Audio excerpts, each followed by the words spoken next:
And here is Mitt Romney walking out on the stage now. Oh, I'm sorry, it's Clint Eastwood. I beg your pardon.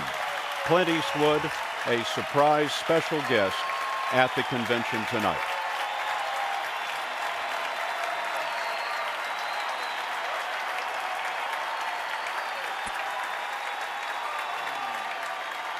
Thank you very much.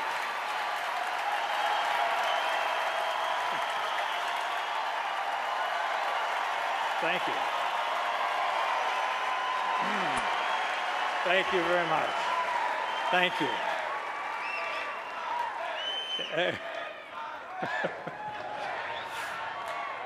Save a little for Mitt. Now, I know what you're thinking. You're thinking, what's a movie tradesman doing out here? You know, they're all left-wingers out there, left of Lenin.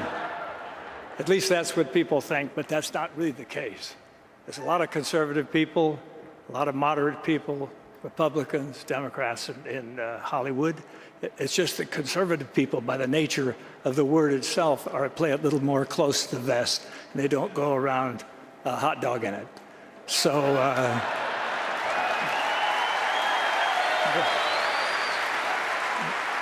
but they're there. Believe me, they're there. And I just, I think that, in fact, there's some of them around town. I saw John Voight. There's a lot of people around here in town. John's here, Academy Award winner, terrific guy. And these people are all like-minded, like all of us. So I've got Mr. Obama sitting here. And he's, I just was going to ask him a couple questions. But, you know, about, I remember 3.5 years ago when Mr. Obama won the election.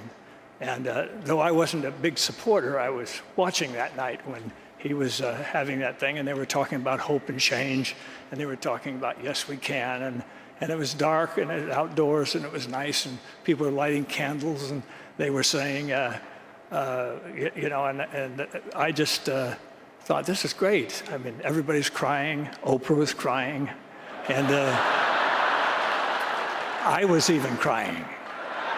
And then finally, I haven't cried that hard since I found out that there's 23 million unemployed people in this country.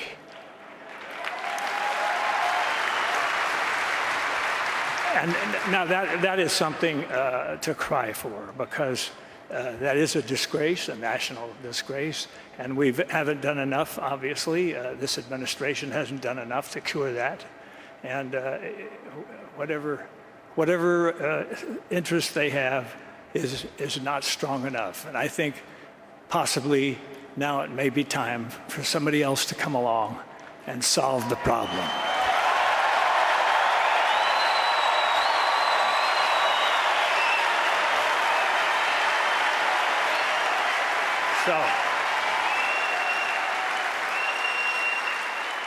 So, Mr. President, how do you handle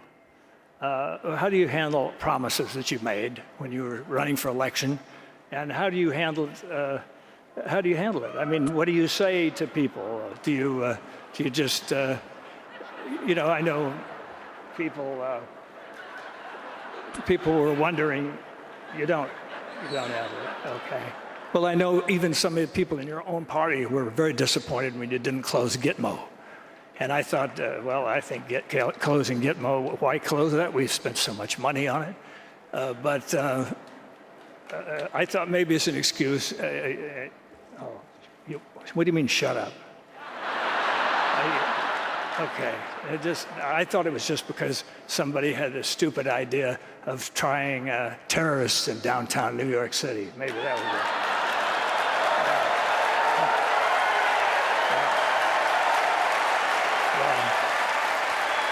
I've got to hand it to you. I've got to give credit where credit's due. You did overrule that finally, and that's so. Now we're moving onward. And I know I know you were against the war in Iraq, and that's okay. But you thought the war in Afghanistan was okay. You know, I mean, you thought that was something that was worth doing. We didn't check with the Russians to see how they did there for the 10 years, but we did it, and it was, it's something to be thought about, and I think that that when we get to I think you mentioned something about having a target date for bringing everybody home. And you give that target date, and I think Mr. Romney asked the only sensible question, and he says, "Why are you giving the date out now? Why don't you just bring them home tomorrow morning?"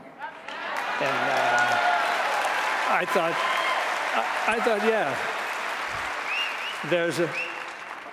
I'm not going to shut up. It's my turn. So anyway, we're going to have to have a little chat about that. And then I just wondered all these promises, and then I wondered about when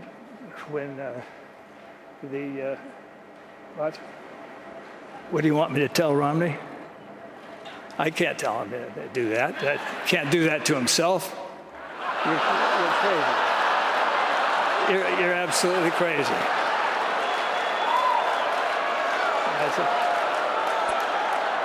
You're getting as bad as Biden.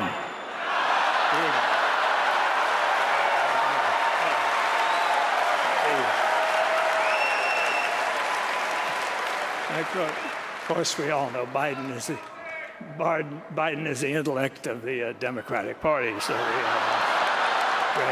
just a kind of a grin with a body behind it, It's just kind of a thing.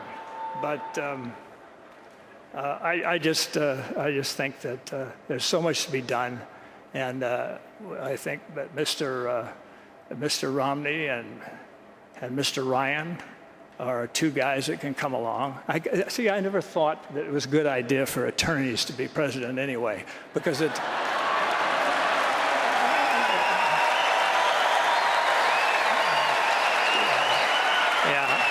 I think attorneys are so busy, they're always taught to argue everything and always weigh everything and weigh both sides, and they're always, devil's advocating this and bifurcating this and bifurcating that, all that stuff. But I think it's maybe time, what do you think, for maybe a businessman? How about that?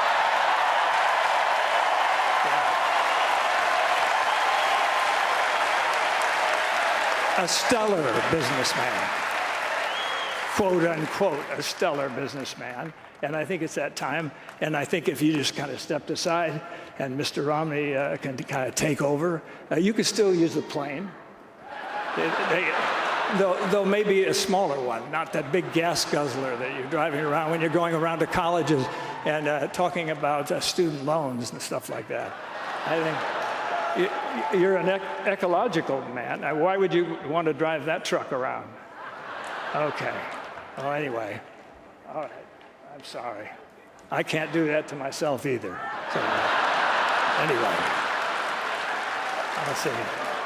But I'd just like to say something, ladies and gentlemen. Something that I think is very important is that we own this country.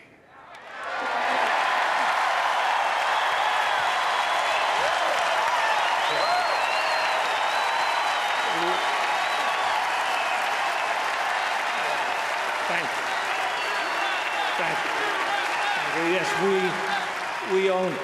And it's not you owning it and not politicians owning it. Politicians are employees of ours. And so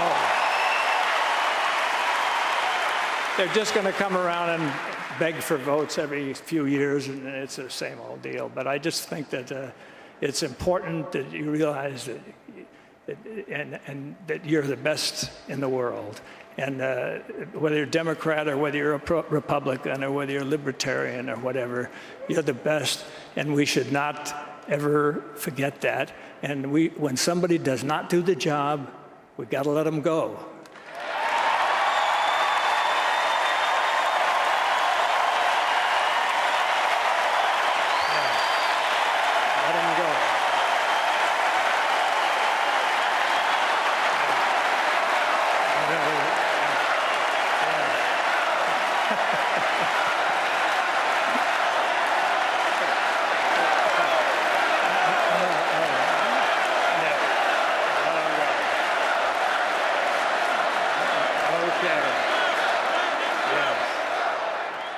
Okay, just remember that. And I'm speaking out for everybody out there. It doesn't hurt. We don't have to be. I don't say that word anymore. Well, maybe one last time. We don't have to be, what I'm saying is we don't have to be mental masochists and vote for somebody that we don't even really want in office. Just because they seem to be nice guys, or maybe not so nice guys if you look at some of the recent ads going out there, I don't know.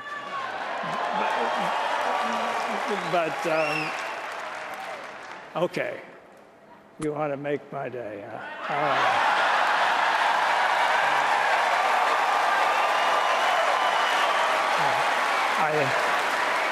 All right, I'll start it, you finish it. Go ahead. All right, thank you. Thank you very much.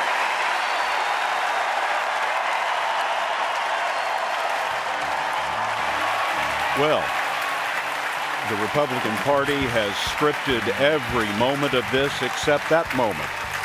Clint Eastwood came out and ad-libbed his remarks. He was supposed to speak about 5 minutes. He was up there for more than 10. Bob Schieffer, what do you think? Oh, you know what, Bob? Excuse me. It looks like they're just introducing Marco Rubio. This is the senator from Florida, part of the emerging generation of the GOP. He's 41 years old, a favorite of the Tea Party, and he will be introducing Mitt Romney tonight. Let's listen to Senator Marco Rubio. I think I just drank Clint Eastwood's water. Thank you. Well, thank you so much. Thank you so much for having me here today, and thank you so much for doing this convention here in Florida. You know, before I begin, thank you. Before I begin, this is such an important night for our country. I want to take just, with your permission, just a few seconds to talk about another country. A country located just a few hundred miles away from this city, the country of my parents' birth. There's no freedom or liberty in Cuba, and tonight I ask for your prayers that soon freedom and liberty will be theirs as well.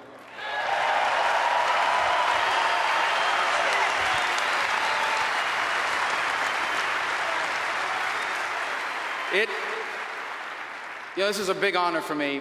Not so long ago, I was just a deep underdog candidate.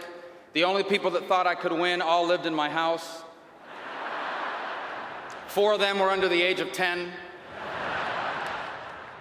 But this is incredible when I was asked to introduce Governor Romney, who we'll hear from in just a moment. I promise you he's backstage ready to go.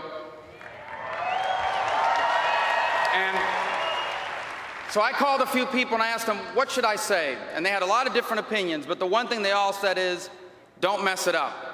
So I thought the best way to introduce Mitt Romney tonight, the next president of the United States, is to talk about what this election is about. And I'm so honored to be able to do it here in Florida at the Republican National Convention in front of all you patriots.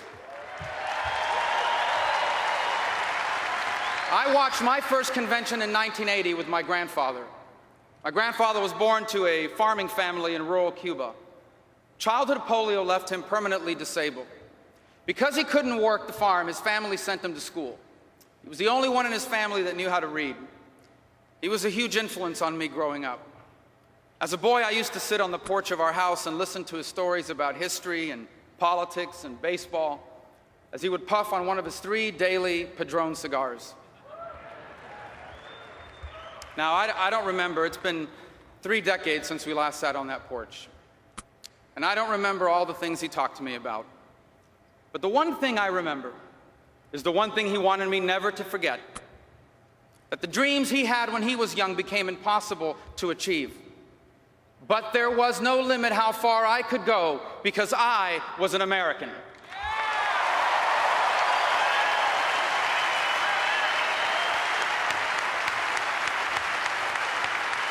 Now, for those of us, here's why I say that. Here's why I say that. Because for those of us who are born and raised in this country, sometimes it becomes easy to forget how special America is. But my grandfather understood how different America was from the rest of the world because he knew life outside America. Tonight, you will hear from another man who understands what makes America exceptional.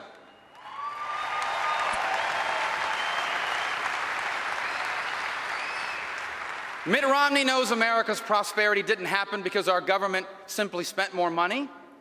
It happened because our people use their own money to open a business. And when they succeed, they hire more people who invest or spend their money in the economy, helping others start a business or create jobs. Now, tonight, we've heard for a long time now about Mitt Romney's success in business. It's well known. But we've also learned that he's so much more than that. Mitt Romney's a devoted husband, a father, a grandfather, a generous member of his community and church, a role model for younger Americans like myself. Everywhere he's been, he's volunteered his time and talent to make things better for those around him. And we are blessed that a man like this will soon be the president of these United States.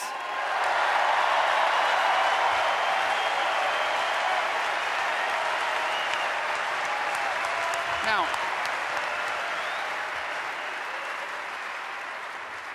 let me be clear, so no one misunderstands. Our problem with President Obama isn't that he's a bad person, okay? By all accounts, he too is a good husband and a good father, and thanks to lots of practice, a good golfer. Our problem is not that he's a bad person. Our problem is that he's a bad president.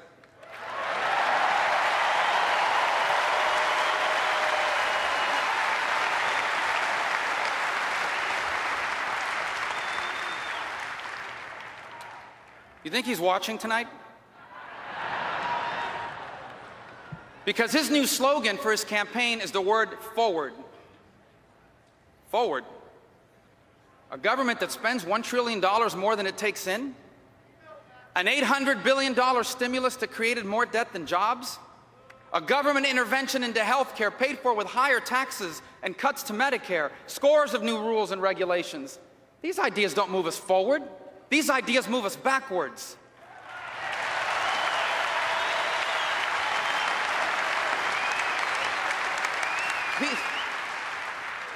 These are tired and old big government ideas that have failed every time and everywhere they've been tried.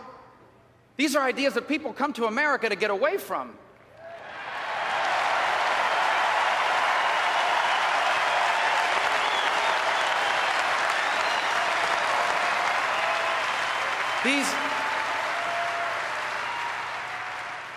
These are ideas that threaten to make America more like the rest of the world instead of helping the rest of the world become more like America.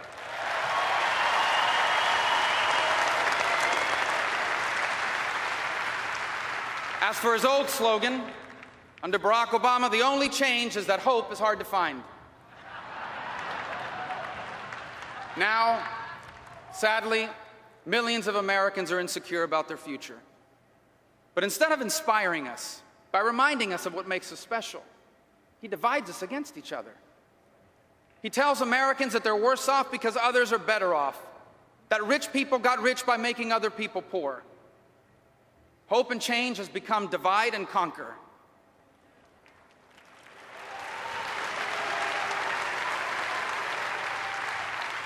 But in the end, this election doesn't matter how you feel about President Obama, because this election is about your future, not about his. And this election is not simply a choice between a Democrat and a Republican. It's a choice about what kind of country we want America to be.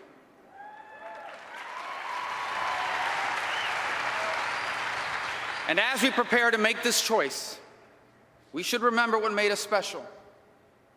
You see, for most of human history, almost everybody was poor. Power and wealth only belonged to a few. Your rights were whatever your rulers allowed you to have. Your future was determined by your past. If your parents were poor, so would you be. If you were born without opportunities, so were your children. But America was founded on the principle that every person has God-given rights.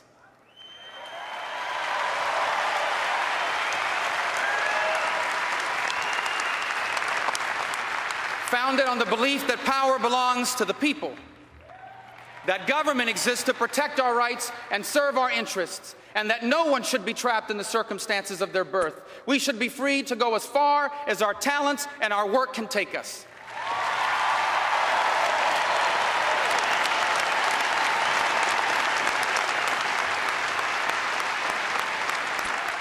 And we're special.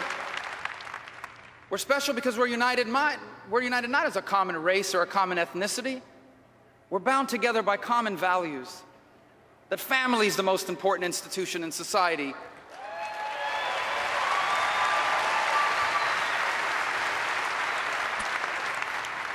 And that Almighty God is the source of all we have.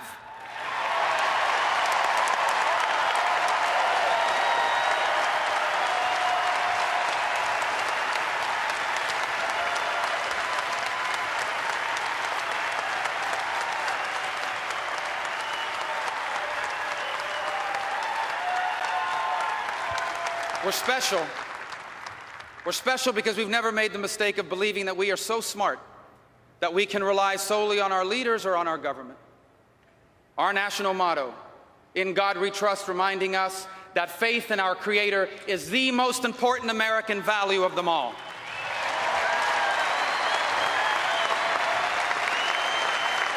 And we're special. We're special because we've always understood the scriptural admonition that for everyone to whom much is given, from him much will be required. Well, my fellow Americans, we are a uniquely blessed people, and we have honored those blessings with the enduring example of an exceptional America.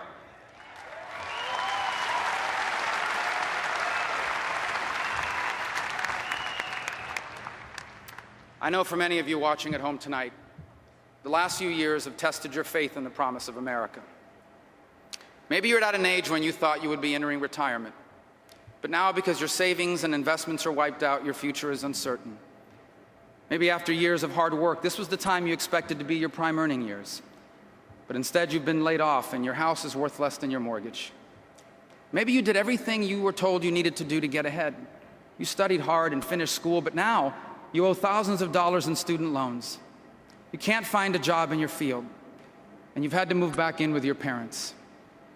You want to believe that we're still that special place where anything is possible. But things just don't seem to be getting any better. And you wonder if things will ever be the same again.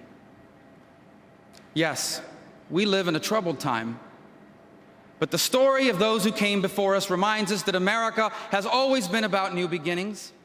And Mitt Romney is running for president because he knows that if we are willing to do for our children what our parents did for us, life in America can be better than it has ever been.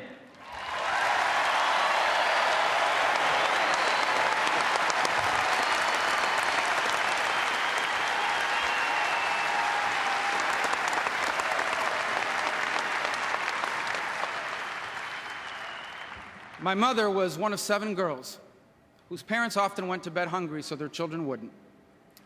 My father lost his mother when he was 9. He had to leave school and go to work, and he would work for the next 70 years of his life. They immigrated to America with little more than the hope of a better life. My dad was a bartender. My mom was a cashier, a hotel maid, a stock clerk at Kmart. They never made it big. They were never rich. And yet they were successful. Because just a few decades removed from hopelessness, they made possible for us all the things that had been impossible for them. Many nights growing up, I would hear my father's keys jingling at the door as he came home after another 16-hour day. Many mornings I woke up just as my mother got home from the overnight shift at Kmart. When you're young and you're in a hurry, the meaning of moments like this escape you. But now, as my children get older, I understand it better. My dad used to tell us, "En este país, ustedes van a poder lograr todas las cosas que nosotros no pudimos." In this country, you're going to be able to accomplish all the things we never could. A few years ago, during a speech, I noticed a bartender behind a portable bar in the back of the ballroom. I remembered my father, who worked for many years as a banquet bartender. He was grateful for the work he had, but that's not the life he wanted for us. You see, he stood behind a bar in the back of the room all those years, so one day I could stand behind a podium in the front of a room.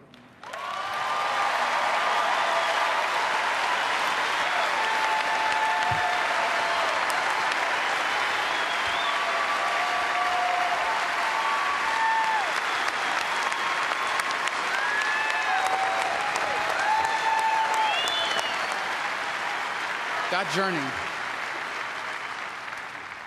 journey from behind that bar to behind this podium goes to the essence of the American miracle. That we're exceptional not because we have more rich people here. We're special because dreams that are impossible anywhere else, they come true here. But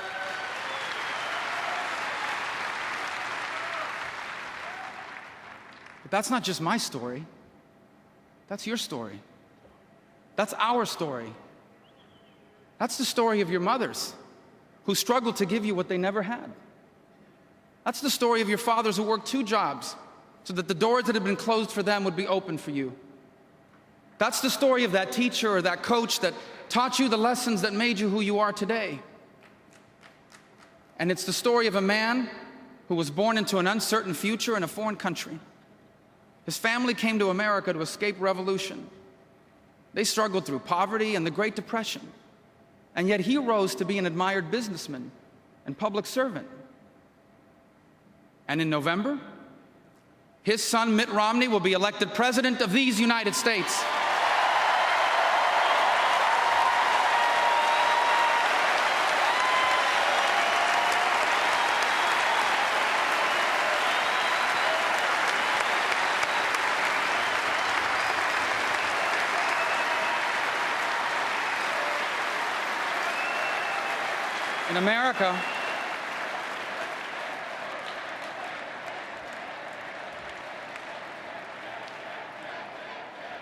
In America, we are all just a generation or 2 removed from someone who made our future the purpose of their lives. America is the story of everyday people who did extraordinary things, a story woven deep into the fabric of our society. Their stories may never be famous, but in the lives they live, you will find the essence of America's greatness. And to make sure that America is still a place where tomorrow is always better than yesterday, that is what our politics should be about.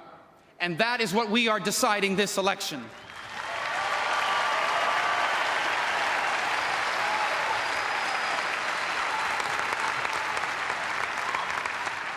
We decide, do we want our children to inherit our hopes and dreams? Or do we want them to inherit our problems? Because Mitt Romney believes that if we succeed in changing the direction of our country, our children and grandchildren will be the most prosperous generation ever, and their achievements will astonish the world.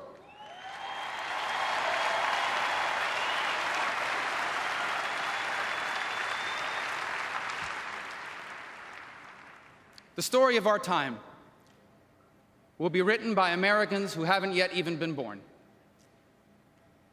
Let us make sure they write that we did our part. That in the early years of this new century, we lived in an uncertain time. But we did not allow fear to cause us to abandon what made us special. We chose more government instead of more freedom.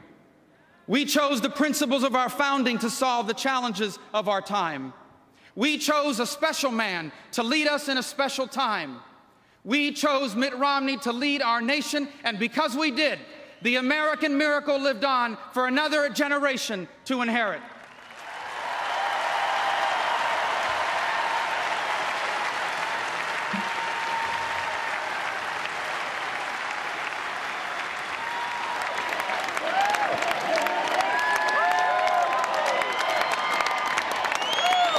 My fellow Republicans, my fellow Americans, I am proud to introduce to you the next President of the United States of America, Mitt Romney. Mitt Romney making his way into the auditorium following the introduction of United States Senator Marco Rubio, the junior senator of Florida. Bill Whitaker is down on the floor near the Utah delegation where Mitt Romney is entering the room. Bill? Scott, Governor Mitt Romney just walked past us down this aisle on his way to the podium, where tonight is his last best chance to present himself to the American people unchallenged. And he has been roundly criticized over the summer by the Obama administration as a man who is out of touch, a rich guy who doesn't quite get it. Well, the people here and the delegates around us are telling us that tonight he must stand up and tell the American people who he truly is. Not just empathize with them, but connect with them. Scott? Bob Schieffer, as we watch Mitt Romney, the 65-year-old former governor of Massachusetts, make his way up to the podium for a moment that he has worked 6 years for. What do you think he's going to try to accomplish tonight? Well, I think what he's got to do is make one heck of a speech, because if he doesn't, all people are going to be talking about in the morning is this weird episode involving Clint Eastwood. I mean, why on your night of nights, when you're trying to tell your story to the American people, would you give them something else to talk about? I mean, this thing is going to just dominate talk radio tomorrow. It's going to dominate the morning newscast. I think that was just totally ill-advised, to put it mildly. Well, Clint, strong letter to follow. Clint Eastwood was speaking without a script and went about double the time that he had been allotted. John Dickerson, our campaign 2012 political director, also down on the floor. John, what do you think we're going to hear from Mitt Romney? This is his big moment to connect with the voters. We'll hear an introduction. He'll reintroduce himself a little bit, tell the American people a little bit more about himself. As one of his senior advisors said, this is for the American public, not necessarily for the hall. So he'll introduce himself again, where he comes from, where his values are. Part of what he's got to do in this speech is align himself with American values. That's why they've been talking about Olympians, why they've had this evening. Marco Rubio was talking about the American dream. Romney wants to put himself in that tradition. And then he will try to make the case with President Obama that it's just more sorrow and an anger, that the country just has to move on. Here we go. Mitt Romney takes the podium at the Republican National Convention, accomplishing tonight what his father George Romney could not when he ran for the nomination in 1968.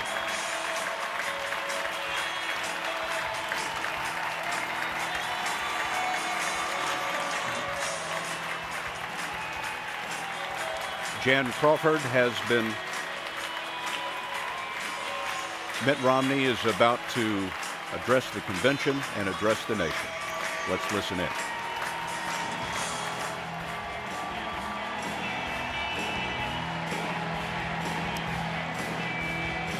Mr. Chairman and delegates,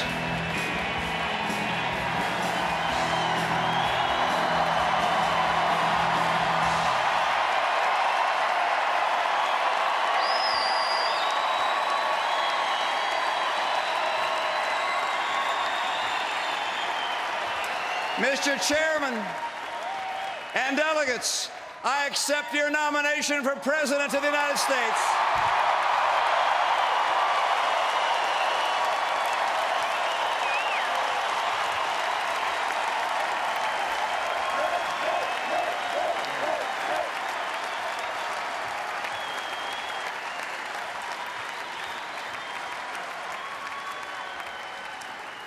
I do so with humility, deeply moved by the trust you've placed in me.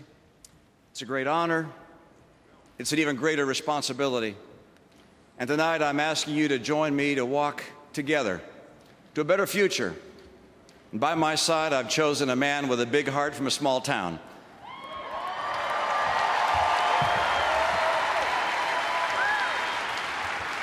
He represents the best of America, a man who will always make us very proud. My friend and America's next Vice President, Paul Ryan.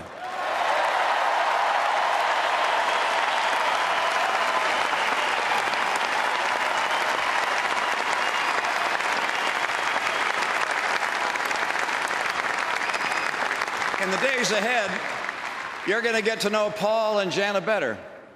But last night, America got to see what I saw in Paul Ryan, a strong and caring leader who's down to earth and confident in the challenge this moment demands. And I love the way he lights up around his kids and how he's not embarrassed to show the world how much he loves his mom.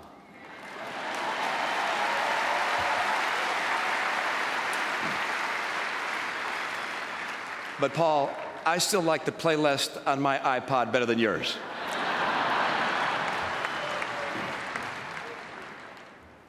4 years ago, I know that many Americans felt a fresh excitement about the possibilities of a new president.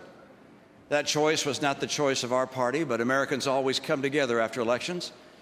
We're a good and generous people, and we're united by so much more than what divides us. When that election was over, when the yard signs came down and the television commercials finally came off the air, Americans were eager to go back to work, to live our lives the way Americans always have, optimistic and positive and confident in the future. That very optimism is uniquely American. It's what brought us to America. We're a nation of immigrants.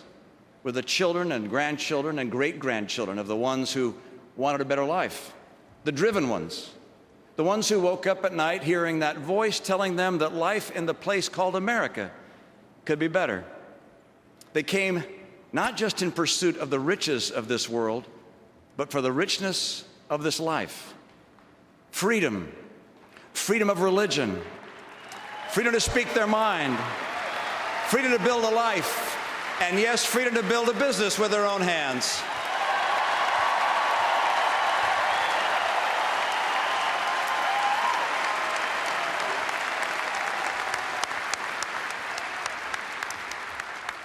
This is the essence of the American experience.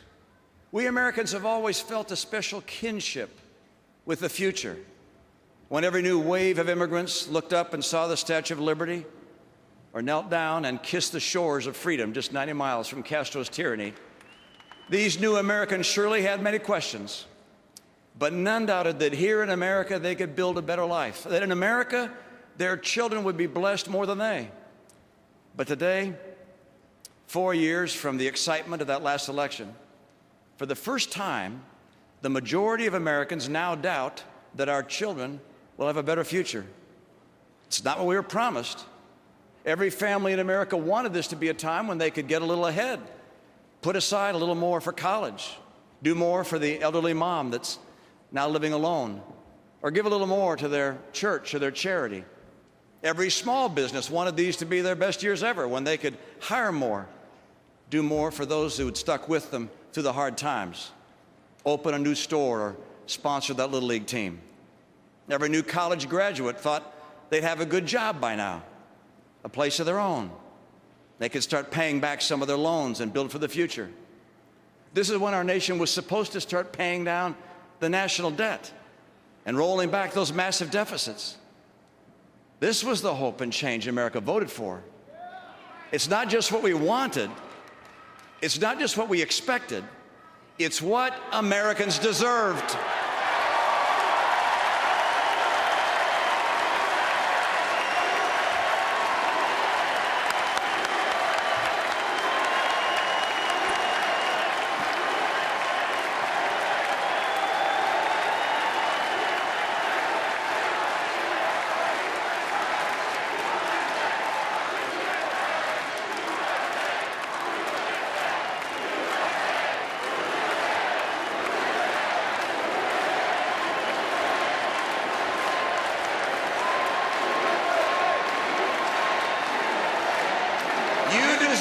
Because during these years you worked harder than ever before. You deserved it because when it cost more to fill up your car, you cut out moving lights and put in longer hours.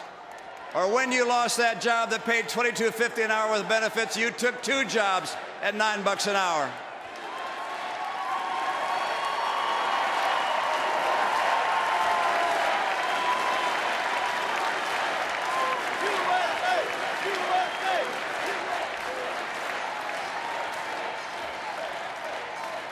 You deserve it because your family depended on you.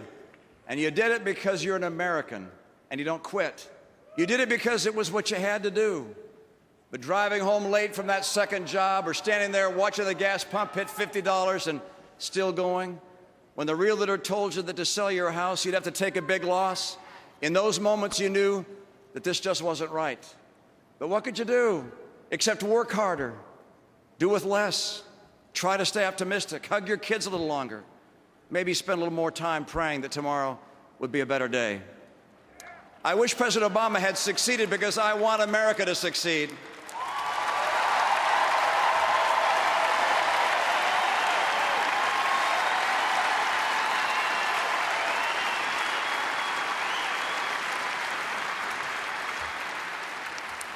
But his promises gave way to disappointment and division. This isn't something we have to accept. Now is the moment when we can do something. And with your help, we will do something.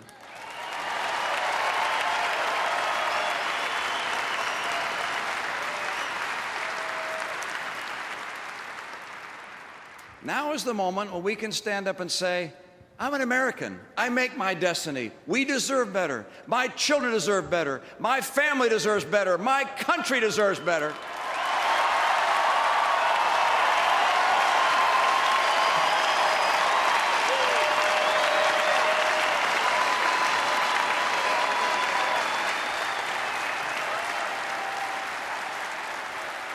So here we stand.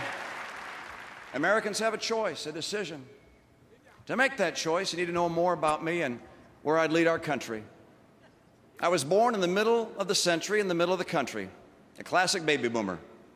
It was a time when Americans were returning from war and eager to work. To be an American was to assume that all things were possible. When President Kennedy challenged Americans to go to the moon, the question wasn't whether we'd get there, it was only when we'd get there.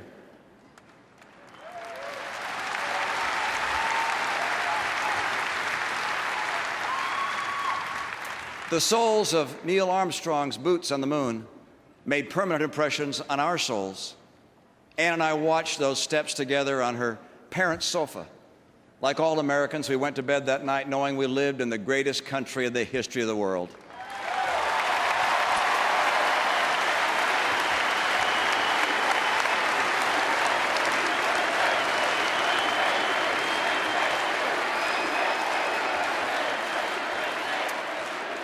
God bless Neil Armstrong.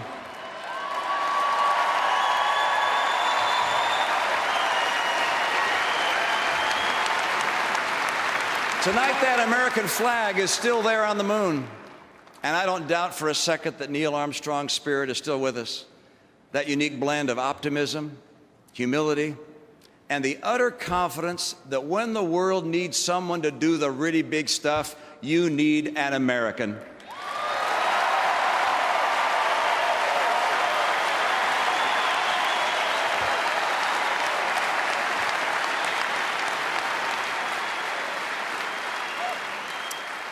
My dad had been born in Mexico, and his family had to leave during the Mexican Revolution. I grew up with stories of his family being fed by the U.S. government as war refugees. My dad never made it through college, and he apprenticed as a lath and plaster carpenter. He had big dreams. He convinced my mom, a beautiful young actress, to give up Hollywood to marry him. They moved to Detroit. He led a great...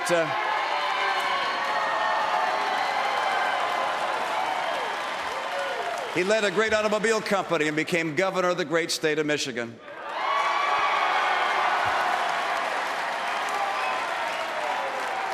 We were Mormons, and growing up in Michigan, that might have seemed unusual or out of place, but I really don't remember it that way. My friends cared more about what sports teams we followed than what church we went to. My mom and dad gave their kids the greatest gift of all, the gift of unconditional love. They cared deeply about who we would be and much less about what we would do. Unconditional love is a gift that Ann and I have tried to pass on to our sons and now to our grandchildren. All the laws and legislation in the world will never heal this world like the loving hearts and arms of mothers and fathers.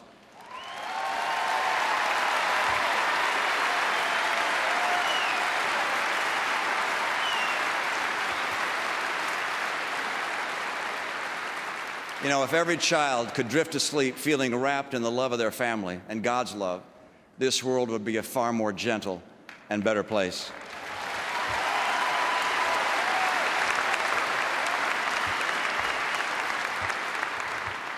My mom and dad were married for 64 years. And if you wondered what their secret was, you could have asked the local florist. Because every day, Dad gave Mom a rose, which he put on her bedside table. That's how she found out what happened on the day my father died. She went looking for him because that morning there was no rose. My mom and dad were true partners. a life lesson that shaped me by everyday example. When my mom ran for the Senate, my dad was there for her every step of the way. I could still see her saying in her beautiful voice, "Why should women have any less say than men about the great decisions facing our nation?"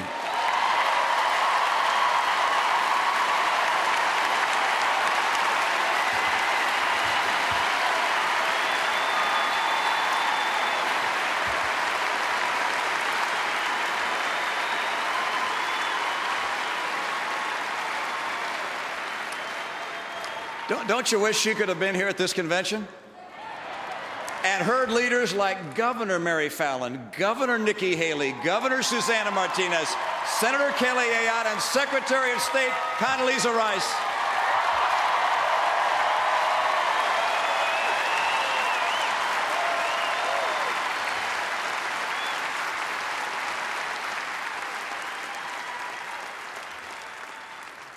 As governor of Massachusetts, I chose a woman lieutenant governor, a woman chief of staff. Half of my cabinet and senior officials were women. And in business, I mentored and supported great women leaders who went on to run great companies. I grew up in Detroit in love with cars and wanted to be a car guy like my dad. But by the time I was out of school, I realized that I had to go out on my own, that if I stayed around Michigan in the same business, I'd never really know if I was getting a break because of my dad. I wanted to go someplace new and prove myself. Those weren't the easiest of days. Many long hours and weekends working, 5 young sons who seemed to have this need to reenact a different world war every night. But if you ask Ann and I what we'd give to break up just one more fight between the boys, or wake up in the morning and discover a pile of kids asleep in our room, well, every mom and dad knows the answer to that. Those days were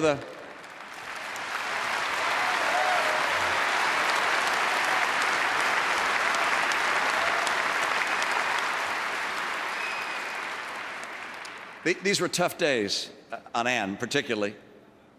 She was heroic through it all. 5 boys with our families a long way away. I had to travel a lot for my job then, and I'd call and try to offer support. But every mom knows that doesn't help get the homework done or get the kids out the door to school. And I knew that her job as a mom was harder than mine, and I knew without question that her job as a mom was a lot more important than mine.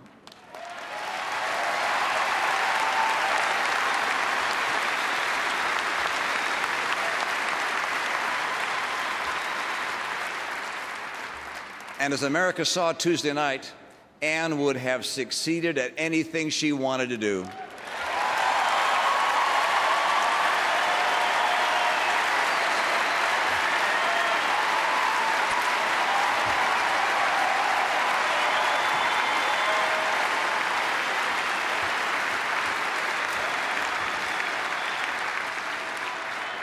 Like a lot of families in a new place with no family, we found kinship with a wide circle of friends through our church. When we were new to the community, it was welcoming, and as the years went by, it was a joy to help others who just moved into town or just joined our church. We had remarkably vibrant and diverse congregations from all walks of life, and many who were new to America. We prayed together, our kids played together, and we always stood ready to help each other out in different ways. That's how it is in America. We look to our communities, our faiths, our families for our joy, our support in good times and bad. It's both how we live our lives and why we live our lives. The strength and power and goodness of America has always been based on the strength and power and goodness of our communities, our families, and our faiths.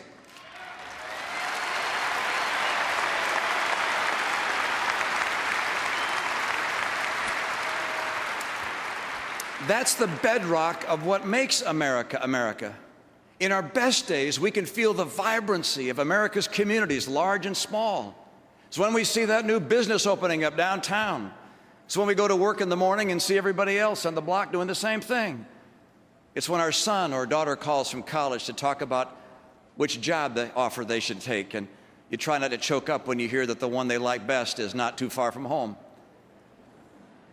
It's that good feeling when you have more time to volunteer to coach your kid's soccer team or help out on school trips. But for too many Americans, those kind of good days are harder to come by. How many days have you woken up feeling that something really special was happening in America? Many of you felt that way on Election Day 4 years ago. Hope and change had a powerful appeal. But tonight, I'd ask a simple question. If you felt that excitement when you voted for Barack Obama, shouldn't you feel that way now that he's President Obama?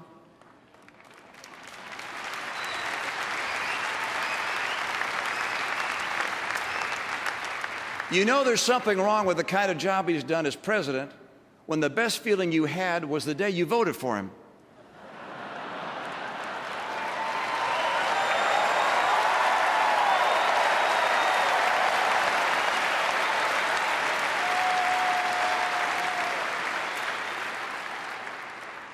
The president hasn't disappointed you because he wanted to.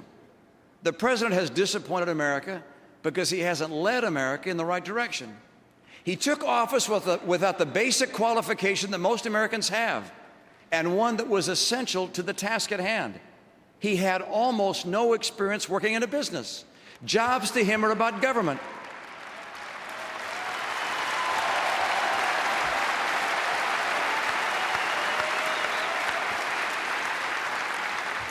I learned the real lessons about how America works from experience. When I was 37, I helped start a small company. My partners and I had been working for a company that was in the business of helping other businesses. So some of us had this idea that if we really believed our advice was helping companies, we should invest in companies. We should bet on ourselves and on our advice. So we started a new business called Bain Capital. The only problem was, while we believed in ourselves, not many other people did. We were young and had never done this before, and we almost didn't get off the ground. In those days, sometimes I wondered if I'd made a really big mistake. By the way, I'd thought about asking my church's pension fund to invest, but I didn't. I figured it was bad enough that I might lose my investors' money, but I didn't want to go to hell, too.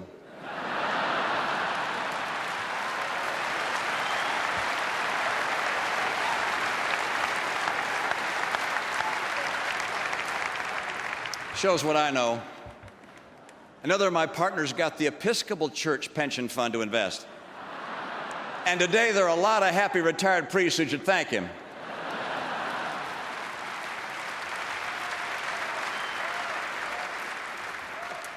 That business we started with 10 people has now grown into a great American success story. Some of the companies we helped start are names you know and you've heard from tonight. An office company called Staples, where I'm pleased to see the Obama campaign's been shopping.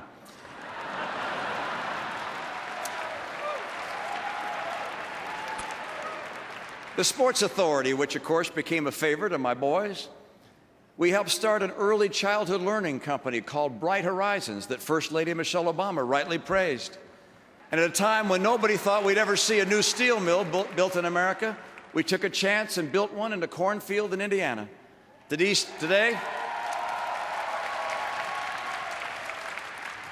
Steel Dynamics is one of the largest steel producers in the United States. These are American success stories. And yet the centerpiece of the president's entire re-election campaign is attacking success. Is it any wonder that someone who attacks success has led the worst economic recovery since the Great Depression?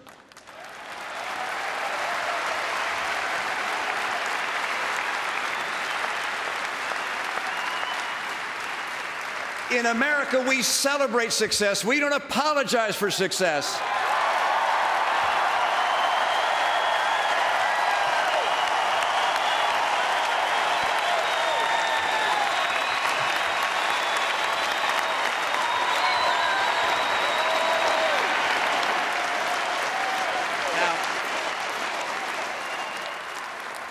Now, we weren't always successful at Bain. But no one ever is in the real world of business. That's what this president doesn't seem to understand. Business and growing jobs is about taking risk, sometimes failing, sometimes succeeding, but always striving. It's about dreams. Usually it doesn't work out exactly as you might have imagined. Steve Jobs was fired at Apple, and then he came back and changed the world. It's the genius of the American free enterprise system to harness the extraordinary creativity and talent and industry of the American people with a system that's dedicated to creating tomorrow's prosperity, not trying to redistribute today's.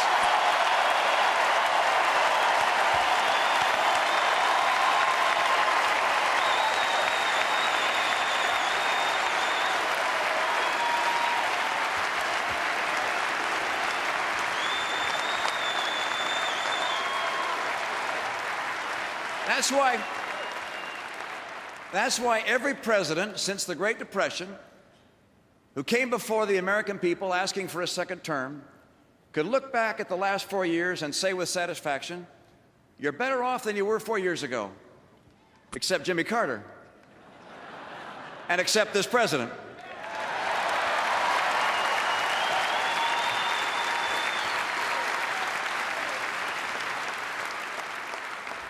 This president can ask us to be patient. This president can tell us it was someone else's fault. This president can tell us that the next 4 years he'll get it right. But this president cannot tell us that you're better off today than when he took office.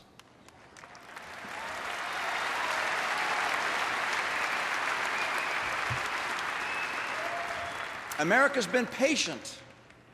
Americans have supported this president in good faith. But today, the time has come to turn the page. Today, the time has come for us to put the disappointments of the last 4 years behind us, to put aside the divisiveness and the recriminations, to forget about what might have been and to look ahead to what can be. Now is a time to restore the promise of America.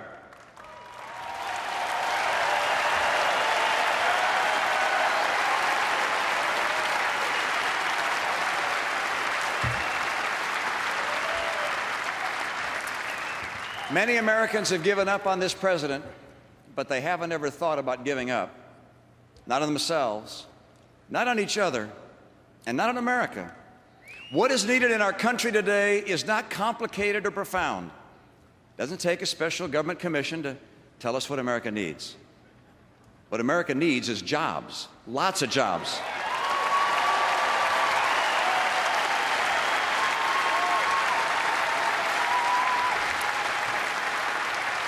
In the richest country in the history of the world, this Obama economy has crushed the middle class. Family income has fallen by $4,000, but health insurance premiums are higher, food prices are higher, utility bills are higher, and gasoline prices, they've doubled. Today, more Americans wake up in poverty than ever before. Nearly 1 out of 6 Americans is living in poverty. Look around you. These aren't strangers. These are our brothers and sisters, our fellow Americans. His policies have not helped create jobs. They've depressed them. And this I can tell you about where President Obama would take America. His plan to raise taxes on small business won't add jobs, it would eliminate them.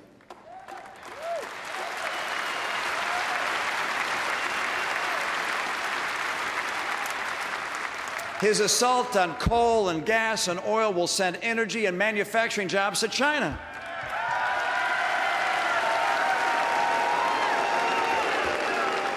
His trillion-dollar cuts to our military will eliminate hundreds of thousands of jobs and also put our security at greater risk. His $716 billion cut to Medicare to finance Obamacare will both hurt today's seniors and depress innovation and jobs in medicine. And his trillion-dollar deficits, they slow our economy, restrain employment, and cause wages to stall.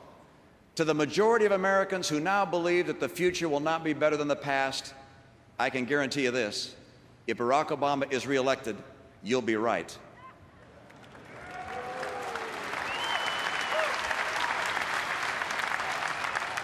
I'm running for president to help create a better future. A future where everyone who wants a job can find a job. Where no senior fears for the security of their retirement. An America where every parent knows that their child will get an education that leads them to a good job and a bright horizon.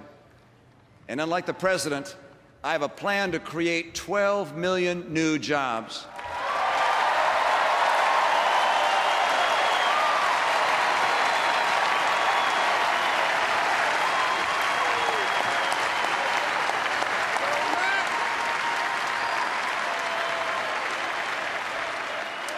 Paul Ryan and I have 5 steps.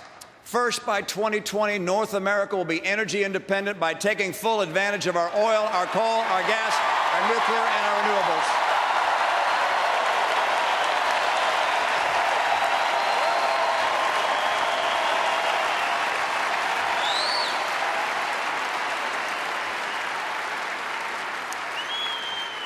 Second, we'll give our fellow citizens the skills they need for the jobs of today and the careers of tomorrow. When it comes to the school your child will attend, every parent should have a choice and every child should have a chance.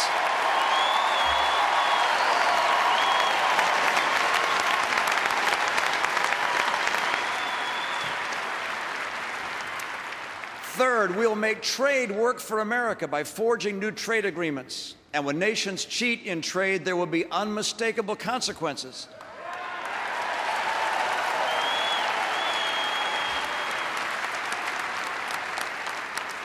And fourth, to assure every entrepreneur and every job creator that their investments in America will not vanish, as have those in Greece, we will cut the deficit and put America on track to a balanced budget.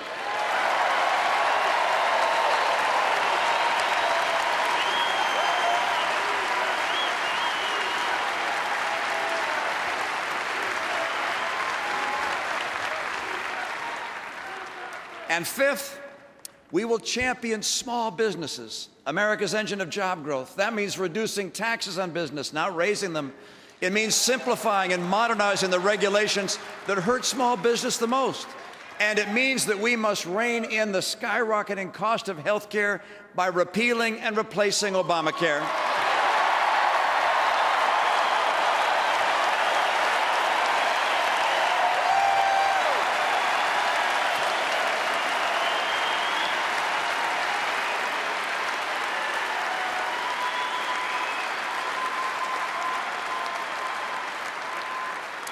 Today, women are more likely than men to start a business. They need a president who respects and understands what they do. And let me make this very clear.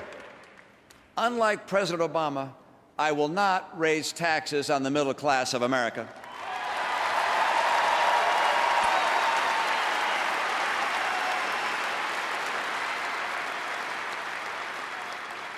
As president, I'll protect the sanctity of life.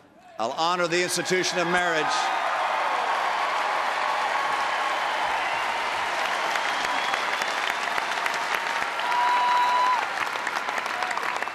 And I will guarantee America's first liberty, the freedom of religion.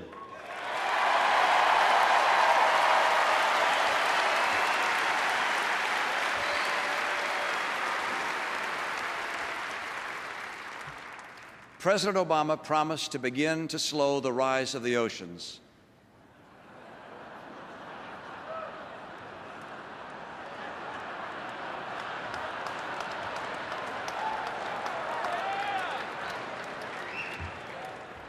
And to heal the planet.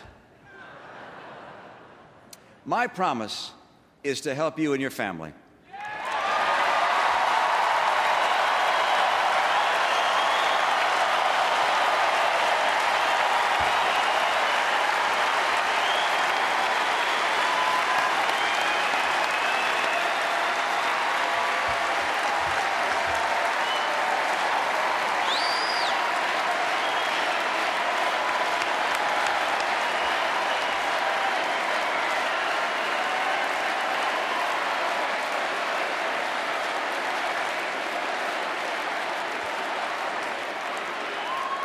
I will begin my presidency with a jobs tour. President Obama began his presidency with an apology tour. America, he said, had dictated to other nations. No, Mr. President, America has freed other nations from dictators.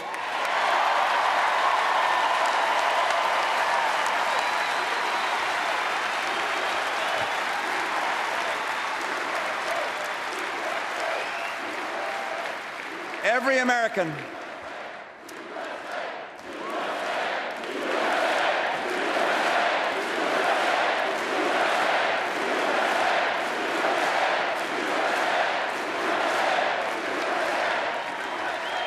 Every American was relieved the day President Obama gave the order and SEAL Team 6 took out Osama bin Laden.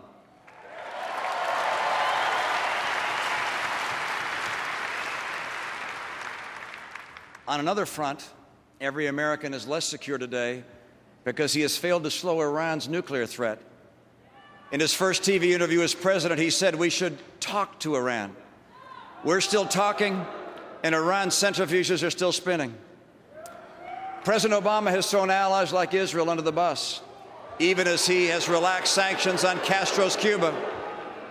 He abandoned our friends in Poland by walking away from our missile defense commitments. But he's eager to give Russia's President Putin the flexibility he desires after the election.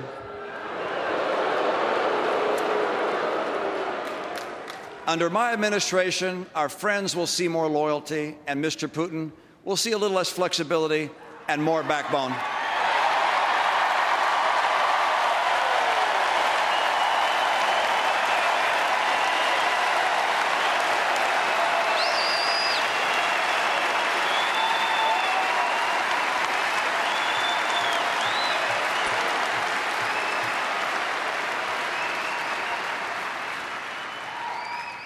We will honor America's democratic ideals because a free world is a more peaceful world.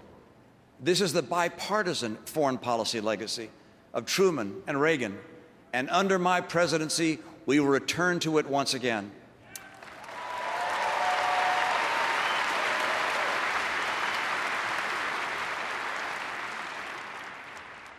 You might have asked yourself if these last years are really the America we want. The America that was won for us by the greatest generation.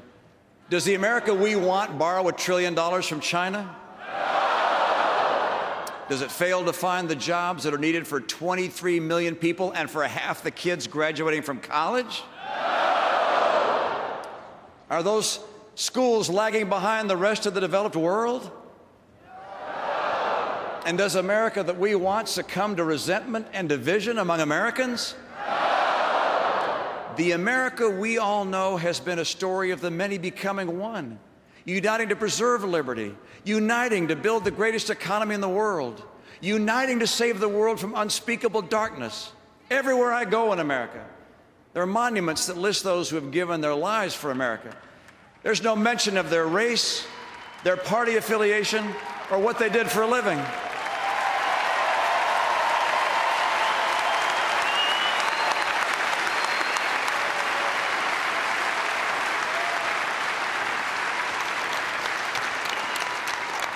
They lived and died under a single flag, fighting for a single purpose.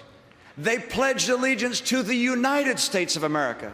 That America, that united America, can unleash an economy that will put Americans back to work, that will once again lead the world with innovation and productivity, and that will restore every father and mother's confidence that their children's future is brighter even than the past. That America, that united America, will preserve a military that's so strong no nation would ever dare to test it.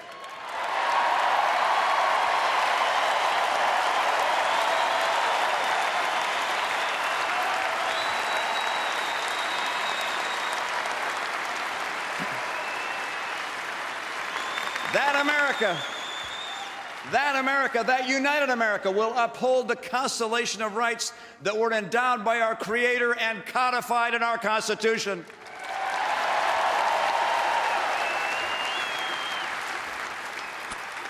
That united America will care for the poor and the sick, will honor and respect the elderly, and will give a helping hand to those in need. That America is the best within each of us. That America we want for our children. If I'm elected President of these United States, I will work with all my energy and soul to restore that America, to lift our eyes to a better future. That future is our destiny.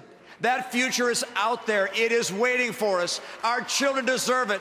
Our nation depends on it. The peace and freedom of the world require it. And with your help, we will deliver it.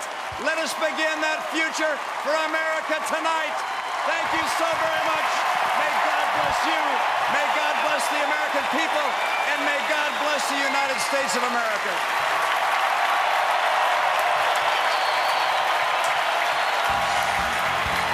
Former Massachusetts Governor Mitt Romney accepting the nomination of his party as a candidate for President of the United States.